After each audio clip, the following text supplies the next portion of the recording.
नमस्कार, मी साक्षी अणस आणि yes Marathi news मध्ये आपलं स्वागत। आताच एक बातमी हाती येते, पाहूयात त्यावरील सविस्तर वृत्त। म्हसोबाची वाडी येथे भाजप कार्यकर्ता मेळावा संपन्न। इंदापूर तालुक्यातील म्हसोबाची वाडी येथे शुक्रवार दिनांक 22 रोजी भाजप युवा मोर्चा तालुका उपाध्यक्ष अनिकेत शेंडे पाटील यांनी कार्यकर्ता मेळाव्याचे आयोजन केले होते।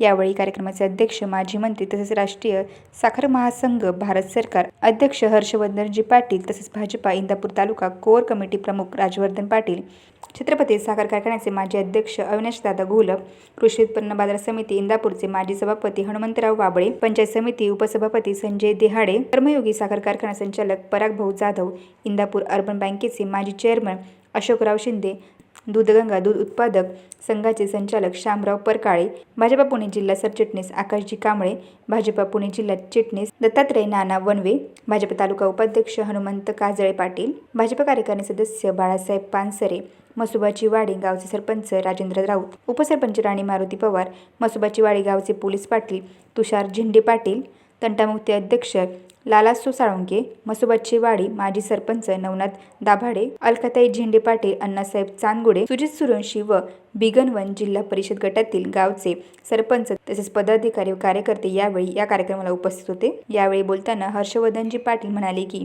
लाकडी निंबोळी जलसिंचन योजना ही शेतकऱ्यांसाठी वरदान ठरणार आहे, हेच आपल्या तालुक्याच्या प्रतिनिधींना कळलं नाही असे यावेळी बोलताना सांगितले।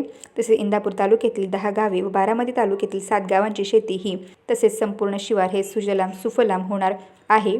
तसेच कार्यकर्त्यांना मार्गदर्शन करताना गावागावात आपल्या पक्षाचे विचार व योजना या सर्वसामान्य जनतेपर्यंत पोहोचवल्या पाहिजे व आपल्या विचारांचा माणूस हा खासदार आमदारपासून ते गावच्या सरपंचापर्यंत झाला पाहिजे असे माजी मंत्री हर्षवर्धनजी पाटील म्हणाले आहेत। कार्यक्रम संपल्यानंतर आलेल्या मान्यवरांची जेवणाची व्यवस्था भाजप युवा मोर्चा तालुका उपाध्यक्ष अनिकेत झेंडे पाटील यांनी केली होती। आता चालू झाले बघा, प्रत्येकाला फोन, आम्हाला आता पर्सनली फोन साहेब यायला लागले, कधी येत नव्हते बाकी मागे, पण आता यायला लागलेत की बाबा बघा थोडं काम करा, आता करू म्हणलं, तुमचं कामच करायचंय ह्यावेळेस, 100% काम करायचंय।